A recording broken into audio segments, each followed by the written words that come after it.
నమస్తే ఫ్రెండ్స్. పొద్దున్నే ఒకటి, సాయంత్రం మరోటి, ఫ్రెండ్స్‌తో ఇంకోటి, చుట్టాలొచ్చినా, పక్కాలొచ్చినా వీళ్ళింట్లో టీ చాలా బావుంటుంది. ఒక కప్ ఇస్తే బావుండు అనేంత టేస్టీగా మసాలా టీని ప్రిపేర్ చేద్దాం.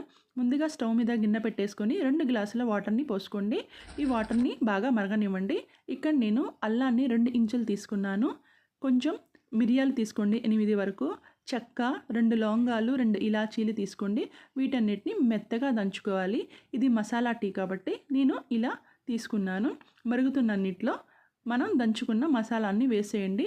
2 టీ స్పూన్ల టీ పొడిని వేసేయండి. టీ పొడి మీ ఇష్ట ప్రకారమైన బ్రాండ్ తీసుకోవచ్చు. షుగర్ 2 టీ స్పూన్లు. నేను షుగర్ కొంచెం తక్కువ తీసుకుంటాను. ఇలా మరిగి వాటర్ అనేవి 2 గ్లాసులు 1:30 అయ్యేంత వరకు మరిగించండి. కాచి చల్లార్చిన పాలు 2 గ్లాసులు తీసుకోండి. పాలు పోసిన తర్వాత ఎక్కువ మరిగించొద్దు. టీ నల్లగా స్ట్రాంగ్‌గా అయిపోతుంది. గుంట గరిటెతో ఇలా తిప్పుతూ ఉంటే టీ అనేది చిక్కబడుతుంది. అంతేనండి. మన గుటకకి ఎంతో టేస్ట్‌నిచ్చే మన మసాలా టీ అయితే రెడీ అయిపోయింది. ఐ హోప్ ఈ వీడియో మీకు నచ్చితే లైక్, షేర్ అండ్ సబ్స్క్రైబ్.